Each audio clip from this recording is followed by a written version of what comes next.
अपने 8 वर्ष पूरे कर रही है, तो आज मैं फिर से इस देवभूमि से मेरा संकल्प भी दोहराऊंगा,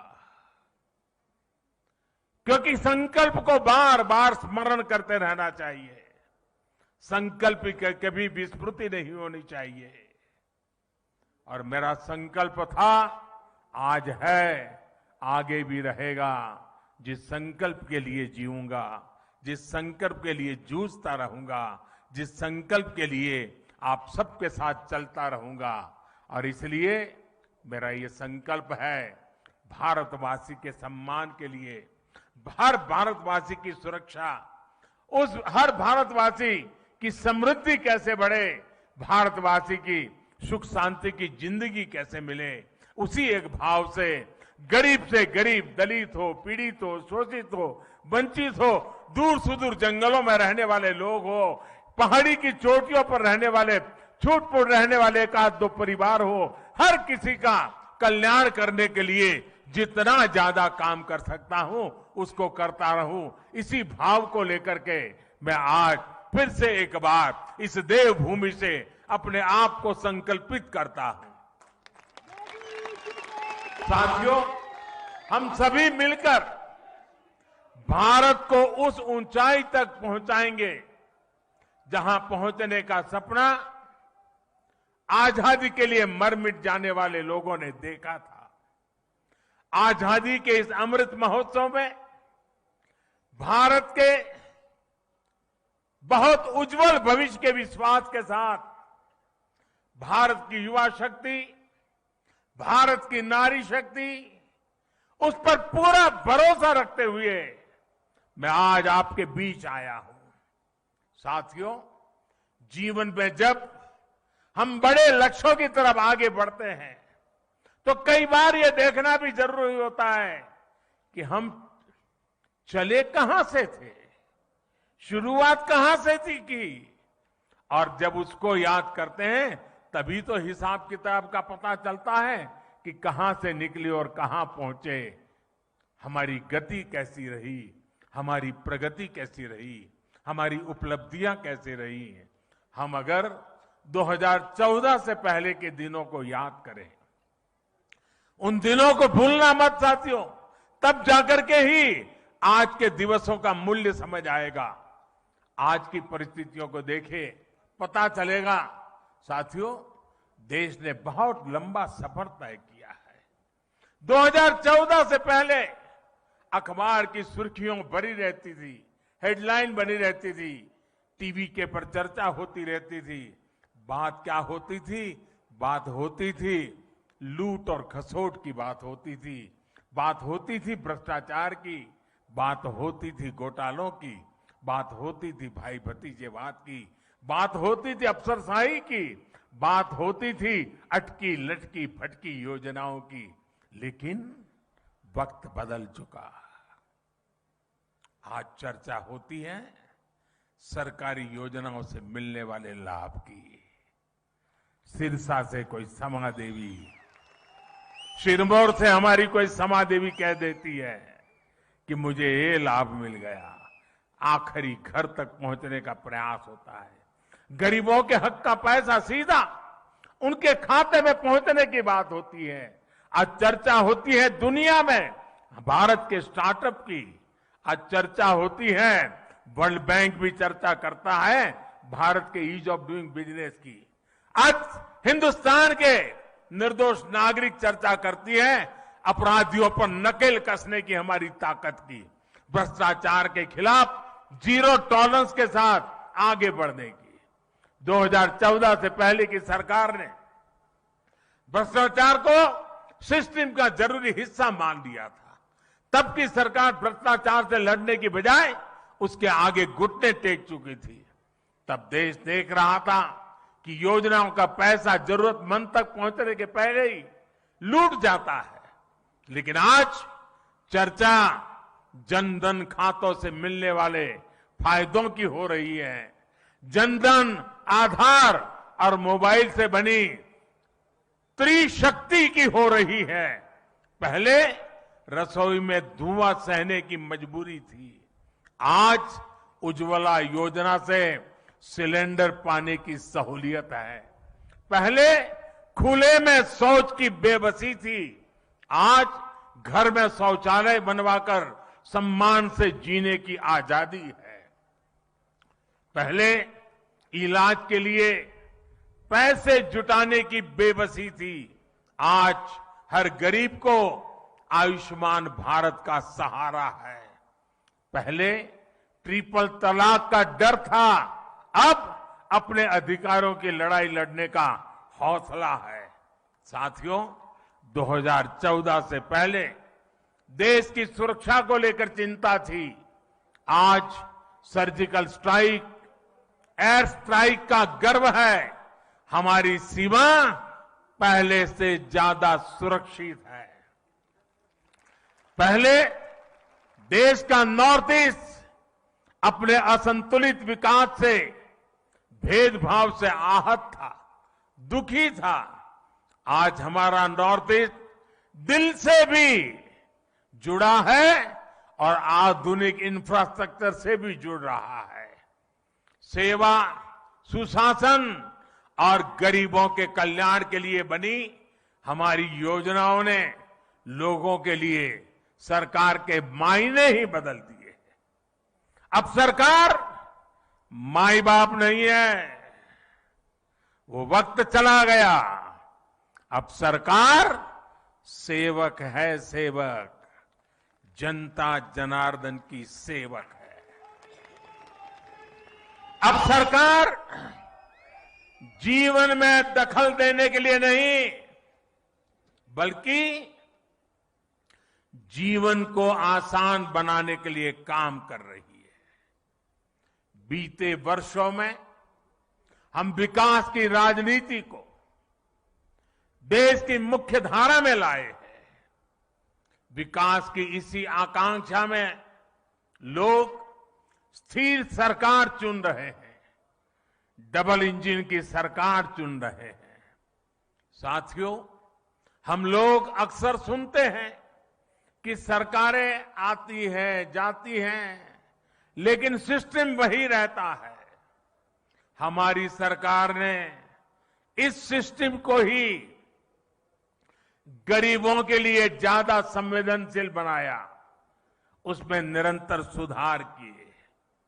पीएम आवास योजना हो, स्कॉलरशिप देना हो या फिर पेंशन योजनाएं, टेक्नोलॉजी की मदद से हमने भ्रष्टाचार का स्कोप कम से कम कर दिया। जिन समस्याओं को पहले परमानेंट मान लिया गया था, हम उसके परमानेंट सॉल्यूशन देने का प्रयास कर रहे हैं। जब सेवा, सुशासन और गरीब कल्याण का लक्ष्य हो तो कैसे काम होता है, इसका एक उदाहरण है डायरेक्ट बेनिफिट ट्रांसफर स्कीम। अभी मैं जो कह रहा था, डीबीटी के माध्यम से, डायरेक्ट बेनिफिट स्कीम के माध्यम से 10 करोड़ से अधिक किसान परिवारों के बैंक खाते में सीधे 21,000 करोड़ रुपए ट्रांसफर हो गए। ये हमारे छोटे किसानों की सेवा के लिए है, उनके सम्मान की निधि है। बीते 8 साल में ऐसे ही डीबीटी के जरिए हमने 22 लाख करोड़ रुपए से ज्यादा सीधे देशवासियों के अकाउंट में ट्रांसफर किए हैं। और ऐसा नहीं हुआ कि 100 पैसा भेजा तो पहले 85 पैसा लापता हो जाता था। जितने पैसे भेजे वो पूरे के पूरे सही पते पर, सही लाभार्थी के बैंक खातों में भेजे गए हैं। साथियों, आज कांगड़ा की मिनिएचर पेंटिंग के लोग, और इसे देख के टूरिस्ट लोग दीवाने हो जाते हैं। ऐसे उत्पाद देश के कोने कोने में पहुंचे, अंतर्राष्ट्रीय बाजारों की रौनक बढ़ाए, इसके लिए हम काम कर रहे हैं। वैसे भाइयों और बहनों, हिमाचल के स्थानीय उत्पादों की चमक तो अब काशी में बाबा विश्वनाथ के मंदिर तक पहुंच गई है। कुल्लू में बनी हमारी माताओं बहनें बनाती हैं। कुल्लू में बनी पुहलें सर्दी के मौसम में काशी विश्वनाथ मंदिर के पुजारियों और सुरक्षा कर्मियों की मददगार बन रही है। बनारस का सांसद होने के नाते मैं इस उपहार के लिए हिमाचल प्रदेश के लोगों का विशेष आभार व्यक्त करता हूं। साथियों, बीते 8 वर्षों के प्रयासों के जो नतीजे मिले हैं, उनसे मैं बहुत विश्वास भरा हुआ हूं, आत्मविश्वास से भरा हुआ हूं। हम भारतवासियों के सामर्थ्य के आगे कोई भी लक्ष्य असंभव नहीं है। आज भारत दुनिया की सबसे तेजी से बढ़ती अर्थव्यवस्थाओं में एक है। आज भारत में रिकॉर्ड विदेशी निवेश हो रहा है। आज भारत रिकॉर्ड एक्सपोर्ट कर रहा है। 8 साल पहले स्टार्टअप्स के मामले में हम कहीं नहीं थे। आज हम दुनिया के तीसरे बड़े स्टार्टअप इकोसिस्टम हैं। तीसरे बड़े। करीब करीब हर हफ्ते हजारों करोड़ रुपयों की कंपनी हमारे युवा तैयार कर रहे हैं। आने वाले 25 साल के विराट संकल्पों की सिद्धि के लिए देश नई अर्थव्यवस्था के नए इंफ्रास्ट्रक्चर का निर्माण भी तेजी से कर रहा है। हम एक दूसरे को सपोर्ट करने वाली मल्टी मॉडल कनेक्टिविटी पर फोकस कर रहे हैं। इस बजट में हमने जो पर्वतमाला योजना की घोषणा की है, वो हिमाचल जैसे पहाड़ी प्रदेश में कनेक्टिविटी को और मजबूत करेगी।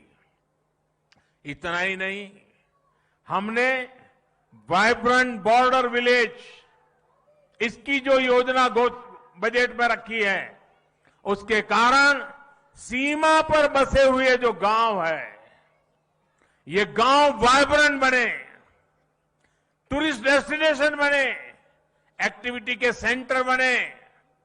सीमा पर सटे हुए गांव, उनके विकास के लिए भारत सरकार ने एक विशेष योजना बनाई है। ये वाइब्रेंट बॉर्डर विलेज की योजना का लाभ मेरे हिमाचल के सीमावर्ती गांवों को स्वाभाविक रूप से मिलने वाला है। साथियों, आज जब हम दुनिया का सर्वश्रेष्ठ डिजिटल इंफ्रास्ट्रक्चर बनाने पर फोकस कर रहे हैं, हम देश भर में स्वास्थ्य सेवाओं के आधुनिकीकरण पर काम कर रहे हैं। Ayushman Bharat health infrastructure mission के तहत जिला और ब्लॉक स्तर पर क्रिटिकल हेल्थ केयर सुविधाएं हम तैयार कर रहे हैं। हर जिले में एक मेडिकल कॉलेज हो, इस दिशा में काम चल रहा है। और इतना ही नहीं, गरीब मां का बेटा बेटी भी अब डॉक्टर बनने का सपना पूरा कर सकता है। पहले तो हाल यह था कि अगर उसको स्कूली शिक्षा अंग्रेजी में नहीं हुई तो डॉक्टर होने के सपने अधूरे रह जाते थे। अब हमने तय किया है, मेडिकल और टेक्निकल एजुकेशन हम मातृभाषा में करने को प्रमोट करेंगे, ताकि गरीब से गरीब का बच्चा, गांव का बच्चा भी डॉक्टर बन सके, और इसलिए उसे अंग्रेजी के गुलाम होने की जरूरत नहीं पड़ेगी। साथियों, देश में एम्स जैसे बेहतरीन संस्थानों का दायरा देश के दूर सुदूर के राज्यों तक बढ़ाया जा रहा है। बिलासपुर में बन रहा एम्स का इसका एक प्रत्यक्ष प्रमाण है। अब हिमाचल वासियों को चंडीगढ़ या दिल्ली जाने की मजबूरी नहीं रहेगी। साथियों, ये सारे प्रयास हिमाचल प्रदेश के विकास को भी गति देने का काम कर रहे हैं। जब अर्थव्यवस्था मजबूत होती है, रोड कनेक्टिविटी, इंटरनेट कनेक्टिविटी बढ़ती है, स्वास्थ्य सेवाएं सुधरती हैं, तो ये टूरिज्म को भी बढ़ाता है। भारत अपने यहां जिस तरह ड्रोन की मैन्युफैक्चरिंग बढ़ा रहा है, ड्रोन का इस्तेमाल बढ़ा रहा है, उससे हमारे दूर दराज के जो क्षेत्र हैं, हिंदुस्तान के दूर दराज के जो भी इलाके हैं, चाहे पहाड़ी हो, जंगल के इलाके हो, जैसे हिमाचल के दूर दराज के इलाके हैं, वहां पर इस ड्रोन सेवाओं का बहुत बड़ा लाभ मिलने वाला है। भाइयों और बहनों, बीते 8 वर्षों में आजादी के 100वें वर्ष के लिए यानी 2047 के लिए मजबूत आधार तैयार हुआ है। इस अमृत काल में सिद्धियों के लिए एक ही मंत्र है, सबका प्रयास। सब जुड़े, सब जुटे और सब बढ़े, इसी भाव के साथ हमें काम करना है। कितनी सदियों के बाद और कितनी पीढ़ियों के बाद ये सौभाग्य हमें मिला है, हमारी आपकी पीढ़ी को मिला है। इसलिए आइए हम संकल्प लें, हम सबका प्रयास कि इस आह्वान में अपनी सक्रिय भागीदारी निभाएंगे, अपना हर कर्तव्य निभाएंगे। इसी विश्वास के साथ आज जो हिमाचल ने आशीर्वाद दिए हैं और देश के हर ब्लॉक में आज इस कार्यक्रम से लोग जुड़े हुए हैं। आज पूरा हिंदुस्तान शिमला से जुड़ा हुआ है। करोड़ों करोड़ों लोग आज जुड़े हुए हैं। और आज मैं आज शिमला की धरती से उन करोड़ों देशवासियों से बात कर रहा हूं।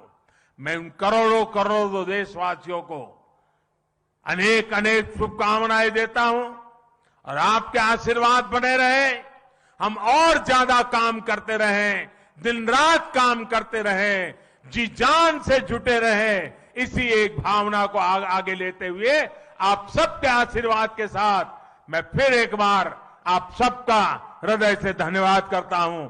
मेरे साथ बोलिए, भारत माता की जय, भारत माता की जय, भारत माता की। बहुत बहुत धन्यवाद।